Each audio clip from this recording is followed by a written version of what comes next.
जय हिंद दोस्तों। आज हम लोग daily GK GS test number 32 का डिस्कशन करने जा रहे हैं, जो कि आपके आने वाले सभी एग्जाम के लिए महत्वपूर्ण है।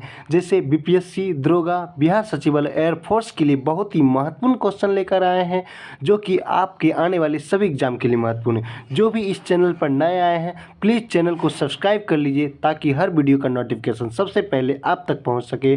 जैसा कि पहला नंबर क्वेश्चन आपके स्क्रीन पर दिख रहा होगा, जिससे कि पहले स्क्रीन को बड़ा कर लेते हैं। जैसे कि हमने स्क्रीन को बड़ा भी कर लिया है। रिंग फेंस का नीति का संबंध इनमें से किससे है? तो क्या पूछ लेंगे, रिंग फेंस नीति का संबंध जो है वारेन हेस्टिंग्स से। किससे है? वारेन हेस्टिंग्स जो था बंगाल का प्रथम गवर्नर जनरल था। क्या था? बंगाल का प्रथम गवर्नर जनरल कौन था? वारेन हेस्टिंग्स था। चलिए अगला क्वेश्चन देखते हैं। निम्नलिखित में से किसने बंगाल में द्वैत शासन प्रणाली को समाप्त किया? आप जानते होंगे ये भारत का नक्शा, यहाँ बंगाल है, ये बंगाल है। ये 1757 ईस्वी में प्लासी का युद्ध हुआ था। क्या हुआ था? प्लासी का युद्ध हुआ था। 1757 ईस्वी में प्लासी का युद्ध में सिराजुद्दौला मारा गया था। मीर जाफर जो था उसका सेनापति, सिराजुद्दौला का सेनापति का क्या नाम था? मीर जाफर के सहयोग से, ब्रिटिश के सहयोग देने के कारण इसमें मीर जाफर क्या प्लासी के युद्ध में मारा गया था। फिर 1757 ईस्वी से 1760 ईस्वी तक किसे बंगाल का नवाब घोषित किया गया था? मीर जाफर को। किसे बनाया गया था? मीर जाफर को बनाया गया था 1757 से 1760 ईस्वी में। फिर 1760 ईस्वी से लेकर 1763 ईस्वी में किसे बनाया गया? मीर कासिम को। मीर कासिम को क्यों बनाया गया? जानिए।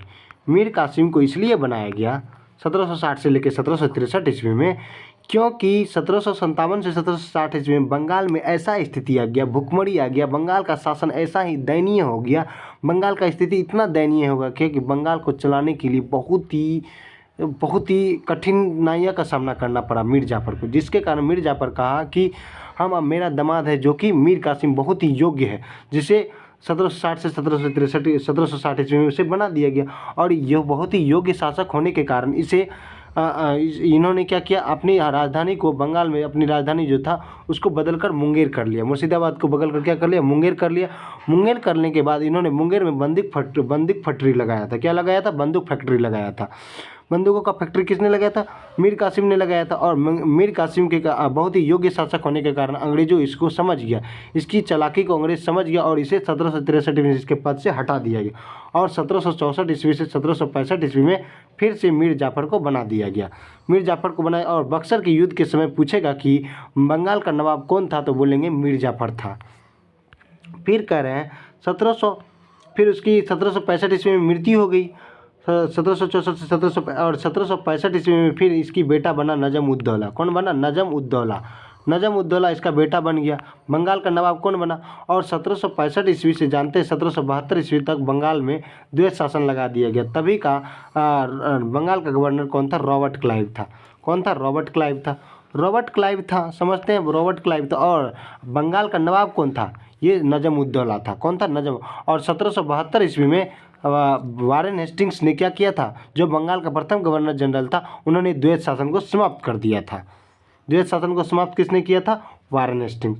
ठीक, ऑप्शन नंबर अब कह रहे हैं, बंगाल में द्वैत शासन प्रणाली किसके द्वारा लागू की गई थी? रॉबर्ट क्लाइव के द्वारा। अभी तुरंत बता दिया। किस गवर्नर जनरल पर महाभियोग लगाया गया था? महाभियोग जैसे कहेगा ये हो जाएगा वारेन हेस्टिंग्स पे। ब्रिटिश संसद में वारेन हेस्टिंग्स पर क्या किया गया था? महाभियोग लगाया था। क्या हो जाएगा? ऑप्शन नंबर ए हो जाएगा। निम्नलिखित में किस पर ब्रिटिश संसद में महाभियोग का मुकदमा चला गया? अभी तुरंत ब्रिटिश संसद में महाभियोग जैसी बात बोलेगा तो वारेन हेस्टिंग्स हो जाएगा। ऑप्शन नंबर सी हो जाएगा। वेल्लोर के विद्रोह में किस गवर्नर जनरल के समय हुआ था? वेल्लोर का विद्रोह 1806 ईस्वी में हुआ था, जिसमें सर जॉर्ज बार्लो था। कौन था? Sir George Barlow. Option number D हो जाएगा। भारत में न्यायिक संगठन की स्थापना किसने की थी? न्यायिक संगठन की बात कहेगा तो आप बोलिएगा लॉर्ड कर्नवालिस हो जाएगा। क्या हो जाएगा? Lord Cornwallis. Option number B हो जाएगा। चलिए, निम्नलिखित में से कौन सा कथन ध्वनि तरंगे जो होती है निम्नलिखित में कौन सा कथन ध्वनि और प्रकाश तरंगों के बारे में से? ध्वनि तरंगे जो होती है अनुदैर्घ्य तरंगे होती है। कैसी होती है? अनुदैर्घ्य तरंगे। कोई पूछेगा ध्वनि तरंगे कैसी होती है? अनुदैर्घ्य। प्रकाश तरंगे जैसे बोले तो इलेक्ट्रोमैग्नेटिक वेव, ये क्या होती है? अनुप्रस्थ होती है। क्या होती है? अनुप्रस्थ होती है। ठीक, अनुप्रस्थ होती है, ये अनुदैर्घ्य होती है। ये अनुदैर्घ्य तरंगे जो होती है संपिंडन और विरलन देखने को मिलता है। इसमें संपिंडन और विरलन देखने को मिलता है। संपिंडन और विरलन किस में देखने को मिलता है? अनुदैर्घ्य तरंगे में। किसमें? अनुदैर्घ्य तरंगे में। जबकि अनुप्रस्थ तरंगे में क्या देखने को मिलता है? अनुप्रस्थ तरंगे में श्रृंग और गर्त के जैसे श्रृंग और गर्त बताते हैं, इसी को बोलते हैं, ये श्रृंग और गर्त के देखने को मिलता है। श्रृंग गर्त देखने को मिलता है। ठीक, अनुप्रस्थ तरंगे में। तो क्या रहा? दोनों अनुप्रस्थ तरंगे होती गलत, दोनों अनुदैर्घ्य तरंगे होती गलत। कह रहा है ध्वनि तरंग अनुप्रस्थ तरंग होती है, लेकिन प्रकाश तरंग अनुदैर्घ्य तरंग होती गलत। ध्वनि तरंग अनुदैर्घ्य तरंग होती है, लेकिन प्रकाश तरंग अनुप्रस्थ। ऑप्शन नंबर डी हो जाएगा। अभी आपको समझा दी। एक लेंस की शक्ति आप जानते P बराबर 1/f होता है, जो मीटर में रहेगा तब। P बराबर 1 होता है 100/f, जब सेंटीमीटर में रहेगा तब। इसी का सभी का दोनों का मात्रा क्या होता है? डायोप्टर होता है। डायोप्टर होता है। इसकी मात्रा क्या होती है? डायोप्टर होती है। तो ये किसके मतलब P इज, अभी तुरंत बताए, P is inversely proportional to 1/f। तो फोकस दूरी के क्या होता है? फोकस दूरी की व्यतक्रमानुपाती होता है। ये देखिए, इन्वर्सली प्रोपोर्शनल का मतलब होता है व्यतक्रमानुपाती। ये तो लेंस की शक्ति जो होती है फोकस दूरी की क्या होती है? व्यतक्रमानुपाती होती है। ठीक, चलिए अगला क्वेश्चन देखते हैं। अल्ट्रासाउंड तरंगों के संबंध में कौन सा कथन गलत है? ये उच्च आवृत्ति तरंगें, बिल्कुल सही, ऑप्शन नंबर ए भी सही है। उनका उपयोग उद्योगों और चिकित्सा प्रयोजनों के लिए किया जाता है, ये भी सही। ये बाधाओं की उपस्थिति में अच्छी तरह परिभाषित पथ के बीच यात्रा करता है, ये भी सही है। और दोषपूर्ण स्थानों में अल्ट्रासाउंड वापस प्रतिबिंब नहीं किया जा सकता, ये गलत है। तो ऑप्शन नंबर डी। तो गलत कथन कौन है? तो ऑप्शन नंबर डी हो जाएगा। चलिए अगला क्वेश्चन देखिए। एक आर्द्र दिन हाइड्रोजन क्लोराइड गैस के एक विरचन के दौरान गैस को सामान्यतः कैल्शियम क्लोराइड CaCl2 जो होता है, ये क्या करता है? इसको अब जब एक रक्षित नली से गुजारा जाता है तो ये क्या करता है? गैस से नमी को अवशोषित कर लेता है। गैस में जो नमी की मात्रा है उसको क्या कर लेता है? CaCl2 कैल्शियम क्लोराइड क्या करता है? अवशोषित कर लेता है। अवशोषित कर लेता है कौन? CaCl2। तो कैल्शियम क्लोराइड का क्या करे? गैस से नमी को अवशोषित कर लेना। ऑप्शन नंबर सी हो जाएगा। चलिए, एक विद्युत उपकरण 1 सेकंड में 1000 जूल ऊर्जा की खपत करता है। 1000 जूल ऊर्जा की खपत करता है। बोल रहे थे 1 सेकंड में, तो जानते होंगे पावर बराबर क्या? तो वर्क बाय टाइम। टाइम के रिस्पेक्ट में जूल कितना दिया है? 1000। तो P बराबर हम लिख सकते हैं, P बराबर तो 1000 वाट। शक्ति का बराबर कितना दिया? 1000 वाट दिया है। 1000 वाट दिया है। ठीक, तो कह रहा 1000 वाट। तो हमको क्या कह रहा? यूनिटों की संख्या कह रहा। यदि 1 घंटा चलता है तो इसके द्वारा खपत की गई बिजली, मतलब यूनिटों की संख्या पूछ रहा है। यूनिटों की संख्या कहेगा तो आप याद रखिएगा क्या हो जाएगा? कुल वाट इंटू घंटा अपॉन 1000। कुल वाट इंटू घंटा इंटू 1000 इंटू n, दिनों की संख्या। तो कुल वाट कितना दिया हुआ? कुल वाट इंटू घंटा। कुल वाट कितना दिया हुआ? 1000 दिया हुआ। घंटा कितना? 1 घंटा। कितना घंटा? 1 घंटा के लिए 1 घंटा लिख दिए, अपॉन 1000 इंटू n कितना दिया? 1। तो कह रहा है 1000 कट जाएगा तो कितना हो जाएगा? 1 किलोवाट घंटा। 1 किलोवाट घंटा निकल जाएगा। 1 किलोवाट घंटा कितना? 1 किलोवाट घंटा बराबर 3.6 गुना 10⁶ जूल होता है। 3.6 गुना 10⁶ जूल होता है। आप क्या निकला? यदि यह 1 इकाई बिजली की खपत करेगा अर्थात 1 वाट घंटा, ये गलत है। 1 इकाई बिजली की खपत करेगा, अभी तुरंत निकला, अर्थात 1 किलोवाट विद्युत घंटा। बिल्कुल सही, ऑप्शन नंबर डी हो जाएगा। चलिए, निम्नलिखित में से कौन सा कथन गलत है? मेथनोइक अम्ल बिछुआ पौधे की पत्तियों द्वारा स्रावित होती है। मेथनोइक अम्ल बिछुआ पौधे की पत्तियों द्वारा स्रावित, ये भी सही। सिरके में एसिटिक अम्ल पाया जाता है, ये भी सही। दांतों की स्त्राव तब शुरू होती है जब मुख्यतः मुख का pH मान 5.5 से कम हो, ये भी सही है। मुख में मौजूद जीवाणु मुख में बचे हुए भोजन कणों का विघटन करके क्षार उत्पन्न करता है, ये गलत है। ये गलत है। ठीक, तो ऑप्शन नंबर क्या हो जाएगा? गलत। ऑप्शन नंबर डी हो जाएगा।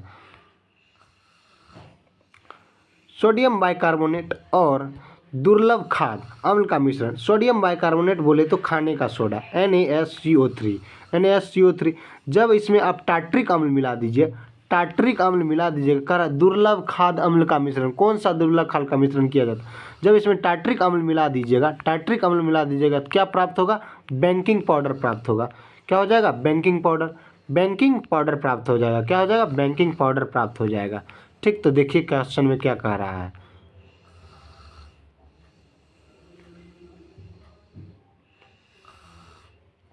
कह रहा है बेकिंग सोडा, दोनों में बेकिंग सोडा लिख दिया, गलत से लिख दिया है, तो इसमें क्या कर लीजिएगा आप? बेकिंग पाउडर कर लीजिएगा।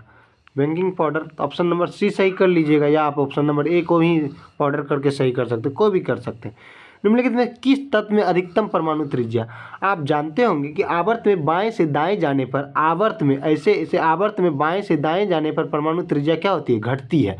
तो क्या दिया हुआ है हमको? दिया है, देखिए मान लीजिए सोडियम है, मैग्नीशियम है, एल्युमिनियम है, सिलिकॉन है, क्या है? सिलिकॉन है, सिलिकॉन है, फास्फोरस है, सल्फर है, क्लोरीन है। ठीक है, इतना तक ध्यान दीजिएगा। सोडियम, अब जान रहे सोडियम एक दिया हुआ है, फिर क्या दिया हुआ है? सोडियम दिया हुआ है, उसके बाद फास्फोरस दिया हुआ है, क्लोरीन दिया हुआ है, और सल्फर दिया हुआ है, और सल्फर दिया हुआ है।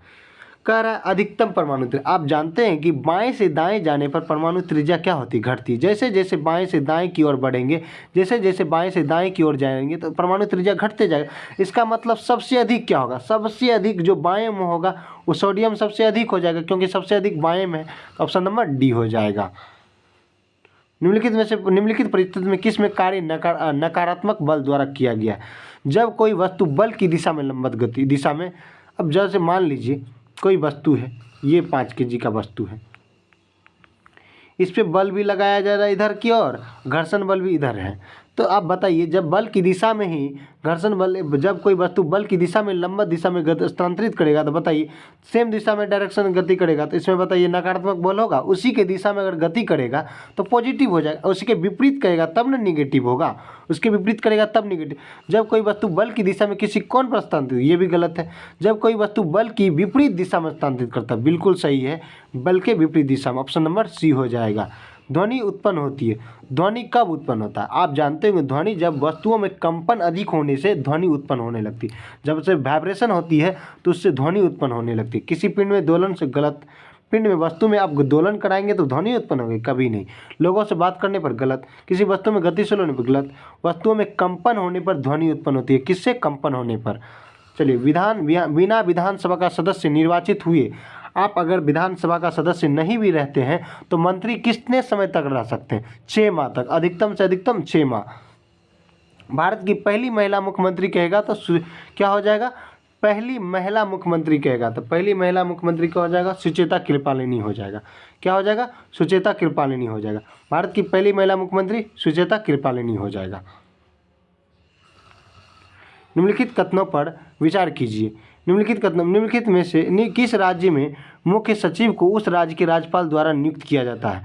किस राज्य में मुख्य सचिव को उस राज्य के राज्यपाल द्वारा नियुक्त किया जाता है? किसी राज्य में मुख्य सचिव को उस राज्य के राज्यपाल द्वारा नियुक्त किया, बिल्कुल सही है। राज्य में मुख्य सचिव का नियत कार्यकाल होता है, गलत। तो केवल ऑप्शन नंबर 1 हो जाएगा।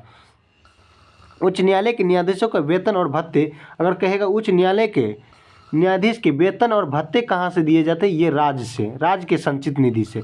जब कहेगा पेंशन की बात कहेगा, पेंशन जब कहेगा तो पेंशन हो जाएगा संघ, कहाँ से? संघ से दिया जाता है, केंद्र सरकार देती है। पेंशन कहेगा तो संघ सरकार, केंद्र सरकार देती है। जबकि वेतन कहेगा तो राज्य के संचित निधि, क्योंकि जज का ट्रांसफर होते रहता है, अलग अलग राज्य इसका वेतन देते हैं, लेकिन पेंशन जो होती है भारत सरकार देती है। तो राज्य की समेकित नीति, ऑप्शन नंबर बी हो जाएगा। अंडमान एवं निकोबार द्वीप पर निम्नलिखित में से उच्च न्यायालय में किस एक क्षेत्राधिकार है? अंडमान निकोबार द्वीप पर कह रहा। अंडमान निकोबार द्वीप कहेगा तो आप याद रखेंगे कलकत्ता, कलकत्ता के अंतर्गत में ही अंडमान निकोबार द्वीप आता है। कौन आता है? कलकत्ता के अंतर्गत अंडमान निकोबार द्वीप आता है। मद्रास के अंतर्गत पांडिचेरी आ जाएगा। नीचे 2 वक्तव्य के दिए गए हैं को एक कथन ए तथा दूसरे कथन आर्ग से न्यायालय के आदेशों को जानबूझकर अवज्ञा करना, उनका पालन न करना, न्यायिक व्यवहार के बारे में अनादर सूचक भाषण का प्रयोग करना न्यायालय को अवमानना की पुष्टि की कोटि में जाता है। सही बात है, बिल्कुल ये सही है। न्यायालयिक सक्रियता की वाद न्यायपालिका को अवमाननापूर्ण व्यवहार को दंडित करने के दंडात्मक अधिकार के दिए बिना क्रियान्वित नहीं किया जा सकता था। ये दोनों सही है, लेकिन देखिए ए और आर दोनों सही है, लेकिन आर ए की सही व्याख्या नहीं करता है, ध्यान दीजिएगा। हमारे देश के प्रथम लोकपाल कौन है? लोकपाल कहेगा तो न्यायाधीश पिनाकी चंद्र घोष थे। हमारे देश के प्रथम लोकपाल जो थे न्यायाधीश पिनाकी चंद्र घोष थे। कौन थे? न्यायाधीश पिनाकी चंद्र घोष थे। 50 में निम्नलिखित दर्रे को पहचानिए। आप जानते होंगे तांगला दर्रा, ला से लद्दाख, ल से लद्दाख हो जाएगा। हल्दी घाटी का दर्रा, हल्दी घाटी जानते हैं राजस्थान से संबंधित था, हल्दी घाटी राजस्थान। दीपू दर्रा, यांगयाप दर्रा और बमडीला दर्रा ये किससे संबंधित है? अरुणाचल प्रदेश से संबंधित है। और असरगढ़ किससे हो जाएगा? मध्य प्रदेश से हो जाएगा। तो आप मिला लीजिए, तो एक का क्या हो जाएगा? तांगला लद्दाख, एक का बी हो जाएगा, ठीक। 2 का क्या है? 2 का डी हो जाएगा। 2 का डी नहीं है, तो इसमें तो बी, ए और सी, तो ए और बी तो गलत है, आप मिला लीजिएगा, ठीक है।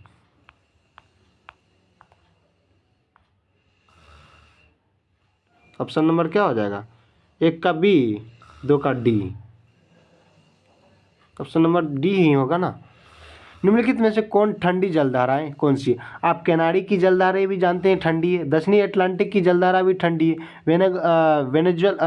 वेनेगल की धारा, वेंगुला की धारा, इसको बोलते हैं वेंगुला की धारा भी ठंडी होती है। जबकि फ्लोरिडा की धारा ये क्या होती है? गर्म होती है। फ्लोरिडा की धारा क्या होती है? गर्म होती है। तो कह रहा ठंडी जलधाराएं कौन सी है? तो आप बताइए 1 2 3, 1 2 3 किस में है? इसमें गलती से लिख दिया है 4, ये गलती से 4 लिख दिया है, तो 1 2 3 हो जाएगा, तो ऑप्शन नंबर ए हो जाएगा। भारतीय नदी तंत्र के संबंध में निम्नलिखित में से कथन संबंध सही है? तो कारण भारतीय नदी के तंत्र के संबंध में निम्नलिखित में से कौन सा कथन गलत है? चेनाब नदी 2 नदियों के चंद्र और भागा के संगम से बनती, बिल्कुल सही। ब्रह्मपुत्र नदी का उद्गम कैलाश श्रेणी में मानसरोवर झील के निकट बोखरचू नामक हिमानी से होता है, जो तिब्बत में से सिंह, ये गलत है।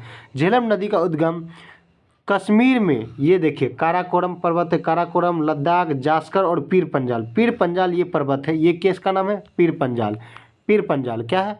पीर पंजाल पर्वत। ये काराकोरम हो गया, ये लद्दाख हो गया, ये जास्कर हो गया, ये पीर पंजाल। अब देखिए क्या कहा, ये झेलम नदी का उद्गम कश्मीर में पीर पंजाल श्रेणी के गिरिपद में वेरीवाग के निकट झरने से होता, बिल्कुल सही है। और जम्मू कश्मीर के मुजफ्फराबाद में जिले में यह तीव्रता से दक्षिण की ओर मुड़ती है, जहां इसकी सहायक नदी किशन गंगा इससे जुड़ती है, और यह 171 किलोमीटर की भारत पाक सीमा बनाते, बिल्कुल सही है, भारत पाक सीमा बनाती है। अंततः पाकिस्तान में झांग के निकट चेनाब में मिलती है, बिल्कुल सही कह रहा था। ऑप्शन नंबर ए भी सही है, ऑप्शन नंबर सी भी सही है। अब देखिए ऑप्शन नंबर क्या कह रहा है, तो ये कह रहा है गलत कौन है? तो गलत आप तन्ना लोग तो खोज लिए, ऑप्शन नंबर बी गलत है। कौन हो जाएगा? ऑप्शन नंबर बी हो जाएगा। तो ऑप्शन नंबर डी भी सही है। कुपर बेल्ट क्या होता है? कुपर बेल्ट समझिए, ये सूर्य है, सन है, ये क्या बुध है, ये क्या बुध है, ये शुक्र है, ये क्या पृथ्वी है, ये मंगल है, ये क्षुद्र ग्रह है, एस्ट्रॉयड बेल्ट्स है। क्या है? एस्ट्रॉयड बेल्ट है, क्षुद्र ग्रह। ये क्या बृहस्पति है, ये शनि है, ये यूरेनस, ये नेपच्यून है, यूरेनस नेपच्यून। इसके बाहर का जो ग्रह होता है ये प्लूटो के नज़दीक जो बाहर का जो ग्रह होता है उसे क्यूपर बेल्ट कहते हैं। क्षुद्र बाहर के जो क्षुद्र ग्रह होता है उसे क्या कहते हैं? कुपर बेल्ट कहते हैं। क्या कहते हैं? कुपर बेल्ट कहते हैं। क्या कहते हैं? कुपर बेल्ट कहते हैं। तो ये अभी बता दिया। कुपर बेल्ट उष्मा तरंग क्षेत्र एक बेल्ट जो उत्तरी गोलार्ध में 15 डिग्री से 20 डिग्री अक्षांश के बीच। गलत है यार। प्लूटो की कक्षा के निकट हिम चट्टानों का बड़ा क्षेत्र जिससे प्लूटो की कक्षा के, अभी तुरंत बताए, प्लूटो कक्षा के निकट, किसके? प्लूटो कक्षा के निकट हिम चट्टानों का बड़ा क्षेत्र जिससे प्लेनेटाइड्स भी कहते हैं। ऑप्शन नंबर बी हो जाएगा। ठीक, चलिए अगला क्वेश्चन देखते हैं।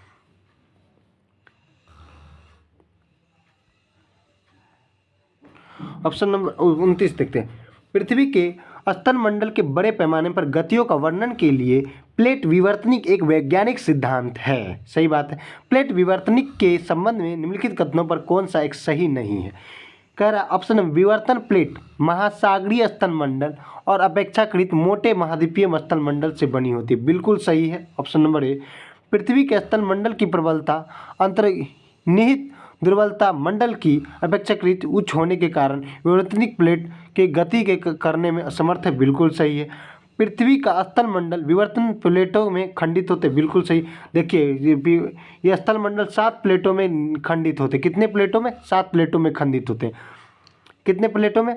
7 प्लेटों में खंडित होते हैं। ठीक, ये मान लीजिए ये कोर है, ये मैग्मा है, ये मैग्मा, ये क्या है? ये क्रस्ट है, ऊपरी भाग क्रस्ट है। ये जो है ना, ये 7 भागों में ऐसे ऐसे बटा हुआ था, 7 भागों में, 7 प्लेटों में बटा हुआ था, जिससे टकराने से क्या होता है? कंपन, भूकंप उत्पन्न होता है। और कह रहा है पृथ्वी का अपसारी प्लेटों सीमाओं के अनुदिश सबडक्शन प्लेटों के अनावरण। अपसारी मतलब क्या होता है? दूर जाना। अपसारी मतलब क्या? अभिसारी मतलब होता है नज़दीक, मतलब एक पास आना। अभिसारी मतलब क्या होता है? एक पास आना, एक बिंदु पर। अभिसारी मतलब क्या होता है? दूर जाना। क्या होता है? दूर जाना। ऐसे आया ऐसे चला गया, ऐसे आया ऐसे चला गया, मतलब दूर चला जाना। तो कभी अभी बताइए, दूर जाएगा, एक दूसरे से दूर जाएगा तो कभी प्लेट टकराएगा? नहीं टकराएगा। ऑप्शन नंबर डी सही नहीं है। दिन और रात की अवधि निम्नलिखित में से अवधि, दिन और रात की अवधि कह रहा है। आप जानते होंगे ये क्या है? ये फिर से लेते हैं और ये देखिए, ये भूमध्य रेखा और यहाँ भूमध्य रेखा, ये कर्क रेखा है। ये क्या है? 23.5 डिग्री कर्क रेखा है। ये मकर रेखा है 23.5 डिग्री। आप जानते हैं ये भूमध्य रेखा पर दिन और रात के संबंध में कौन सा कहे? भूमध्य रेखा पर निकट अंतर देखा जाता है। भूमध्य रेखा पर जो था अंतर बहुत ही कम देखा जाता है। यहाँ जो भूमध्य रेखा पर अंतर, दिन और रात का जो अंतर देखा जाता है बहुत ही कम जाता है। जैसे जैसे आप ध्रुव की ओर जाएंगे, जैसे जैसे ध्रुव की ओर जाएंगे, ये ध्रुवीय प्रदेश है, जैसे जैसे ध्रुव की ओर जाएंगे तो इसकी पराक्रमी क्या हो जाता है? बढ़ते जाता है। दिन की अवधि क्या हो जाता है? बढ़ते जाता है। ये सही है। करा निम्नलिखित में से कौन सा? भूमध्य रेखा पर अंतर अधिकतम होता है और उससे दूर जाते, ये गलत है। तो ऑप्शन नंबर ए हो जाएगा। ये सब सभी क्या है? गलत हैं। ठीक है, चलिए क्षेत्रीय ग्रामीण समय को देखते हुए जल्दी जल्दी करते हैं। क्षेत्रीय ग्रामीण बैंकों को राज्य सरकार की हिस्सेदारी कितना प्रतिशत है? राज्य सरकार की हिस्सेदारी बोलेगा, केंद्र सरकार की 50%, आरबी बैंकों का कितना होता है? बैंकों का कितना होता है? 25% होता है और इसका 15% होता है। जोड़िए, 50% हो जाएगा, उसके बाद 25 कितना हो जाएगा? और 15 जोड़िए था, 5 5 10 के 0, 5 2 7 1 8 9, ये नहीं, ये देखिए यहाँ 35 हो जाएगा। यहाँ ये 50 हो जाएगा, केंद्र सरकार हो जाएगा, ये 35 आरबीआई हो जाएगा, बैंक हो जाएगी बैंक, और 15% स्टेट गवर्नमेंट हो जाएगा। राज्य सरकार 15% होती है। उपयोगिता से अभिप्राय, आप जानते किसी वस्तु का उपयोग है। आप उपयोगिता का अर्थ होता है किसी वस्तु से आप संतुष्ट होना। किसी वस्तु से क्या होना? संतुष्ट होना, आत्मसंतुष्टि होना। तो किसी वस्तु द्वारा प्रदत्त संतुष्टि हो जाएगा। ठीक। आर्थिक विकास का सामान्यतः, आर्थिक का मतलब होता है पैसा। पैसा रहेगा, पैसा अगर केस रहेगा तो तरलता रहेगा, तो बताइए मुद्रास्फीति रहेगी। तरलता रहेगा तो आप जानते हैं कि तरलता रहेगा तो मुद्रास्फीति क्या होगी? रहेगी। मुद्रास्फीति के साथ आती है पैसा जो रहेगा मार्केट में, जो तरलता होती है किसके साथ आती है? स्फीति के साथ, मुद्रास्फीति के साथ होती है। ऑप्शन नंबर बी हो जाएगा। कह रहा है 34, भारत में जैविक कृषि के संदर्भ में निम्नलिखित में से कथनों पर विचार कीजिए। जैविक कृषि के जैविक उत्पादन के लिए राष्ट्रीय कार्यक्रम NPOP केंद्रीय ग्रामीण विकास मंत्रालय के मार्गदर्शन में, ये गलत है। NPOP के क्रियान्वयन के लिए कृषि और प्रसंस्कृत खाद्य उत्पाद के विकास प्राधिकरण ADA सचिवालय के कार्य में आता है। बिल्कुल सही है। चलिए अगला देखते हैं।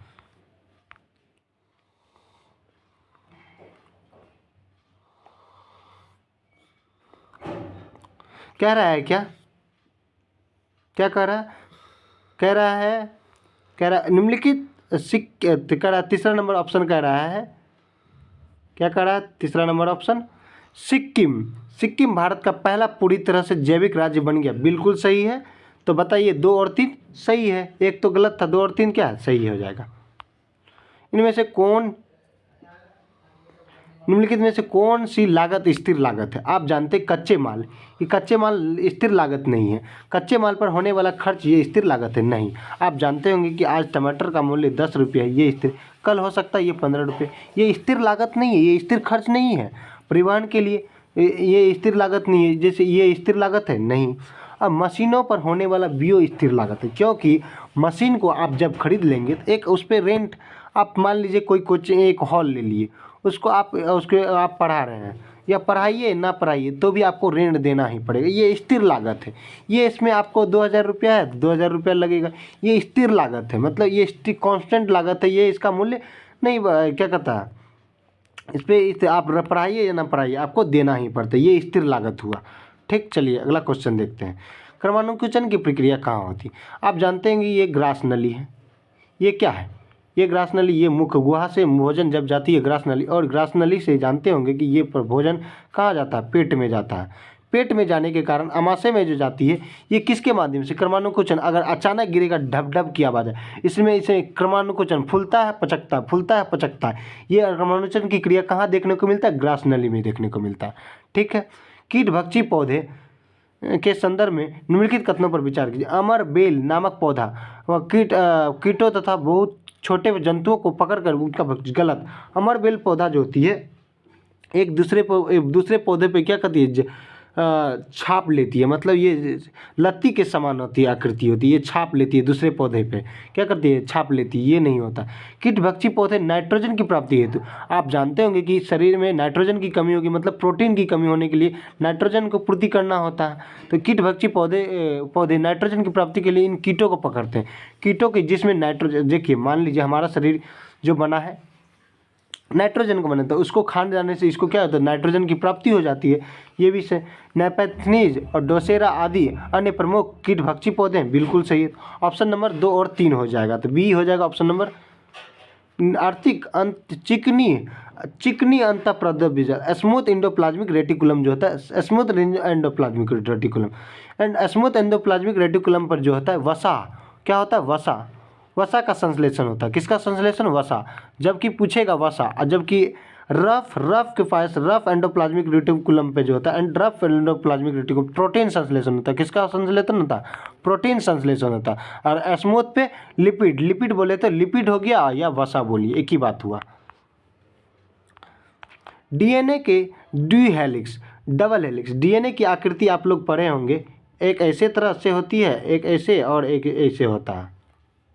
ऐसे देखिए, ये देखिए, ये देख लीजिए डीएनए की आकृति क्या होती है। देख लीजिए, देखिए क्या होता है डीएनए की आकृति, ऐसे ऐसे होता है। और इसी से ऐसे ऐसे ऐसे, मतलब डबल हेलिक्स होती है, डबल स्टैंडर्ड होती है। क्या होता है? डबल हेलिक्स होता है। डबल हेलिक्स, द्वि हेलिक्स का पहली बार किसने प्रस्तावित किया था? ये वाटसन एवं क्रिक हो जाएगा, वाटसन एवं क्रिक हो जाएगा। किसने दिया था? वाटसन एवं रूमिनेंट का था। ये रूमल के बारे में बोल रहा है। रूमल रोमंथी जंतुओं के संदर्भ निम्नलिखित कथनों पर विचार कीजिए। रूमल जो होती है, ये पशुओं में जो होता है रूमल, इसमें भोजन को क्या करती है? वो भोजन को स्टोर कर लेती है। जब खाती है भोजन को, खाने वक्त वो क्या करती है? भोजन को रूमल में जमा कर लेती है। रूमल में जमा करने के बारी बारी से उसको क्रमानुसार करके क्या करती है? जैसे मेरा आंत का 3 भाग होता है, कार्डियक, फंडिक, पाइलोट, उसी तरह जंतुओं में 4 भाग होता है। जैसे एक तो ये हो गया, 2 हो गया, 3 हो गया। ये 1 2 3, 1 2, ये 1 2 3, और यहाँ एक रूमल होता है। ये एक रूमल ग्रंथि जहाँ भोजन को क्या करता है? जमा करके रखती है। इसी से क्या करती है? इसी से भोजन को क्या करती है? फिर से इसका पाचन, रूमल को चबा चबा के क्या करती है? अंदर भेजती है। पहले प्रक्रिया पहले स्टेज में जाएगा, फिर सेकंड में, फिर थर्ड स्टेज में भोजन का पूरी तरह से पाचन हो जाता है। तो देखिए 1 2 3 और 1 4 हो गया। रूमल कितना होगा? 4। तो रूमन में आमाशय 4 भागों में बटा होता है। बिल्कुल से। रूमन में भोजन का आंशिक पाचन होता है। बिल्कुल सही। आप भोजन का जैसे रूमल में जमा करने के बाद वो क्या करती है? धीरे धीरे उसका पाचन करती है, आंशिक रूप से पाचन करती है।